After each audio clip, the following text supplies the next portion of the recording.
Because that's where the complainants went, and it's out of respect to the complainants' wishes that we also made the decision to turn over the person of the former president to the ICC. So, would you share my opening statement that the trial and the ICC trial is actually trying the Philippine justice system, which obviously was a I think failure. that is too much of a general statement. I think the ICC is trying a chapter in our historical life. A chapter in our historical life. It is a chapter in our legal in our legal history that has to be studied properly. As I said, it's very hard to build a case from scratch when it is way past, and the people who are supposed to help you are the ones who probably perpetrated the crime.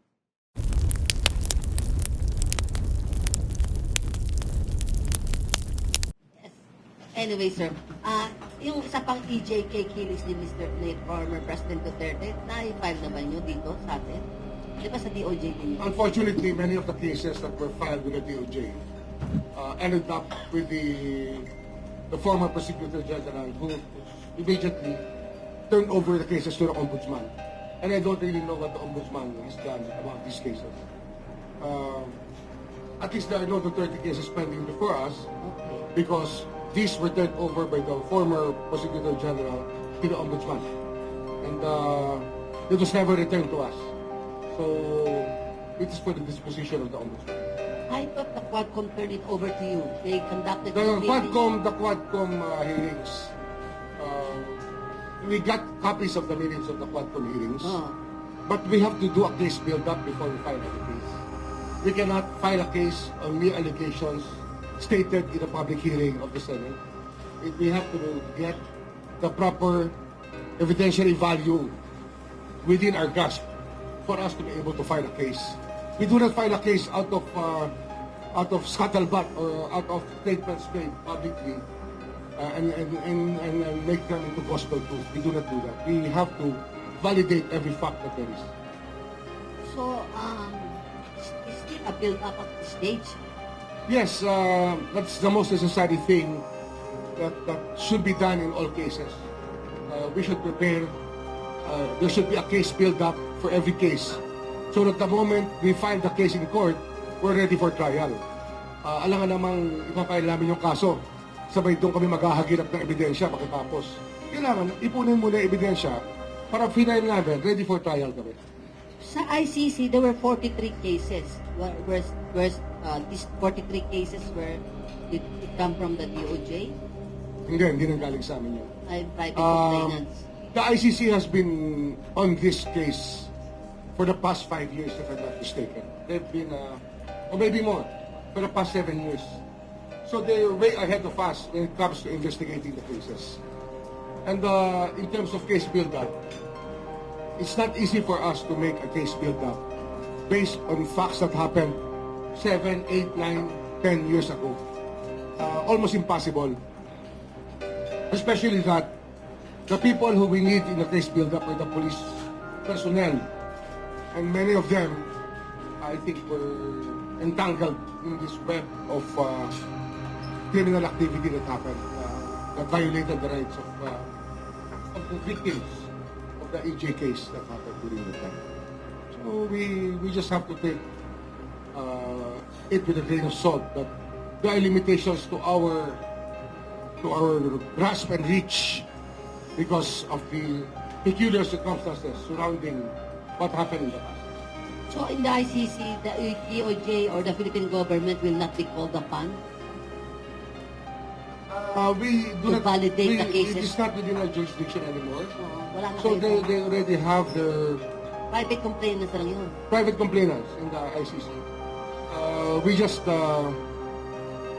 decided that it's maybe best for it to be tried by a tribunal that the complainants prefer. Because that's where the complainants went, and it's out of respect to the complainants' wishes that we also made the decision to turn over the person of the former president to the ICC. So, will you share my opening statement that actually the trial and the ICC trial is actually trying the Philippine justice system, which obviously was a I think failure. that is too much of a general statement. I think the ICC is trying a chapter in our historical life. A chapter in our historical life. It is a chapter in our legal in our legal history that has to be studied properly. As I said, it's very hard to build a case from scratch when it is way past, and the people who are supposed to help you are the ones who probably perpetrated the crime. But our criminal justice system is composed of 5 pillars, sabi nga ni the late President Marcos. The police, the justice prosecutor, the judiciary, the correction, and the public. Yes. So the weakest link, there are the weakest links. There's actually Law enforcement is the biggest thing. Because, for obvious reasons. There's a reason why the case is pending before the ICC. Because law enforcement was a very big deal. they were part of the crime. Anyway, sir, as at the DOJ also pending before you are cases against the Vice President. What's the status of her cases submitted to you by the court? It's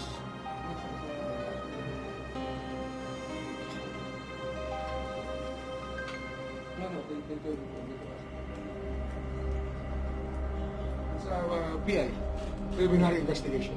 At the DOJ. And the DOJ, that's the very grave threats. Great threats. It's being evaluated whether it should go to preliminary investigation. But basically, that's it. It's going to preliminary investigation. Ang haba na ating proseso, no? The due process is always important. Kaya nahanap, yeah, who is this due process? Overdue, sabi na ni late President, hindi late, former President Joseph Estrada, former boss, overdue process. The same way that we say in the DOJ that the deadline is always yesterday. That means dapat na isabit na, Yes. di ba? Wala inabutan mo, gagawa mo ng paraan para matapos mo ang trabaho. Pero marami talagang backlog na kinakailangan mawala ang hadlang para magkaroon ng hustisya na. Yes. And 2 of your agencies are part of the judiciary, I mean the criminal justice system. And one of them is dito sa... Actually, all our agencies are part of the criminal justice system. Yeah, you're the mother agency. Yes, yes. Let's take up muna yung PI. Up to now, yung ating border control are so much. Ang lagi na lang lusot. Si Poke, si Alice Go, backdoor exit, backdoor entry. Ano ang panibing lakson? Ganun na yun, backdoor entry. Ano yan eh?